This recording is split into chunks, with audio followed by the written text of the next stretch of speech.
Nandita Reddy, senior journalist. Today I'm with Vijay Sharma ji, the senior counsel of Supreme Court, and Olympic Association of India versus Gymnastic Federation of India. He has put his hearings in favor of Gymnastic Federation of India and has won the case, and he has dealt with so many cases.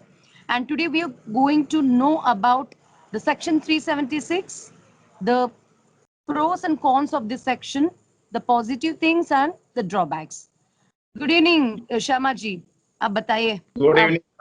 Good हाँ, evening. what about 376? Yeah, in fact, this is as regard to committal of the rape, which has been described, and the definition of the rape has been given in section 375, whereas the punishment of the same has been prescribed under section 376. So now I'll come down straightway. There is a punishment given which is up to minimum 10 years and which can be to the life also as well as fine.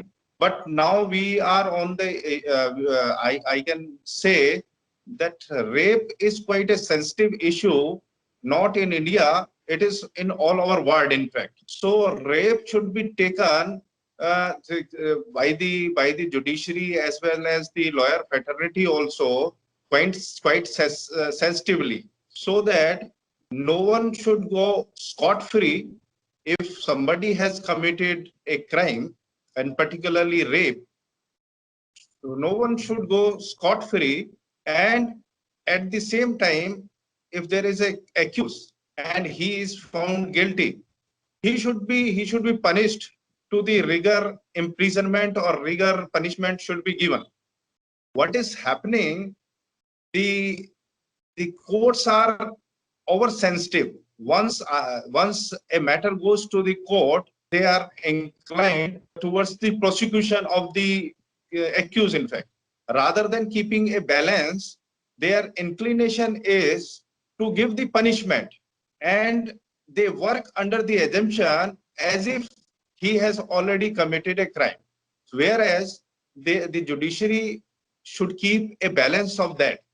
If really, if there is something, if accused has committed a crime, that to a rape, he should be punished. But he should be punished only after reaching to a conclusion that yes, after finishing the entire trial, that court reaches to a conclusion that yes, he has committed a rape.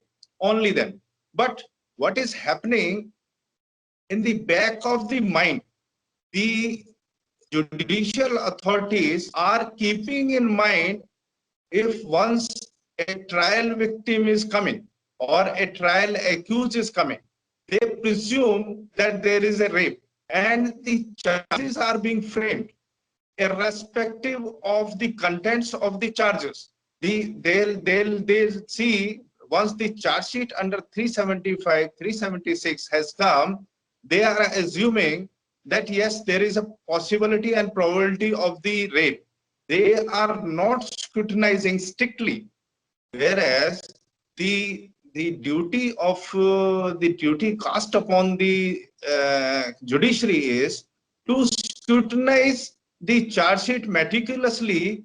Why? Because accused is also suffering. It is not that sufferance is one side. The victim has already suffered. If a wrong person has been made accused, if the accused has been falsely implicated, he is equally suffering. And if this is our experience in the court, that in the cases of 302, the accused are getting bail. Accused, there is some leniency towards the accused of 302 of the murder, whereas there is no leniency at all. They are quite stubborn. There are no leniency. They are no flexible to see the case of the accused, to weigh it, and to keep a balance of that. In fact, so keeping a balance, I am not saying that accused should be given a liberty and it should go and he should be discharged at the stage of the charges. What I am saying is that there must be a balance of that. the balance is not being kept because of certain law. Sorry to intervene you, Sharma ji. Yeah. Why the sections like 376 are not being seriously implemented in few cases? What is the reason? Maybe there are much hue and cry. Nowadays there is press is also quite effective, and there are lobbies also. There are feminist lobby. There are feminist groups also. There is pressure groups also, and sometimes we are. Should system be influential by the lobbyings? Yes, of course. That is being sometime that can be seen while arguing the matter, while arguing the matter at the charge. And there are some matter, in fact, I myself has taken care in the court, and the court was not able to, court did not want to see that at this stage of the charges, the accused should go and should be discharged. Why? Because there may be, I don't know, there may be so many questions may be raised by the press, by the authorities, by the women groups also, and power groups also, and power lobbies also. There may be so many reasons, in fact, and the press is one of them, in fact.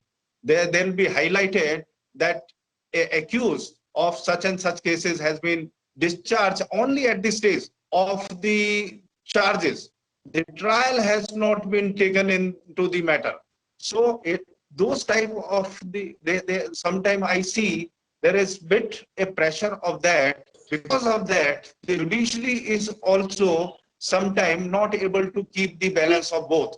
Okay, Sharma ji, what you exactly wanted to tell to the higher level of judiciary regarding this 376 through this channel, the law? I am a lawyer and I am a practicing lawyer.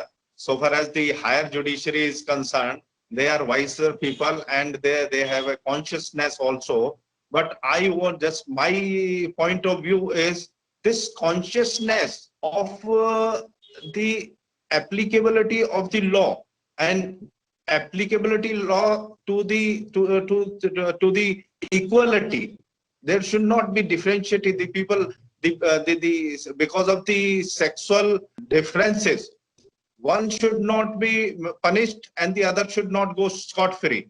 So there should not be a sexual bias. That's what I want to see. With the judges should not see and should not sit with a sexual bias. In fact, they should be bias-free. So far as particularly while they are deciding section 376.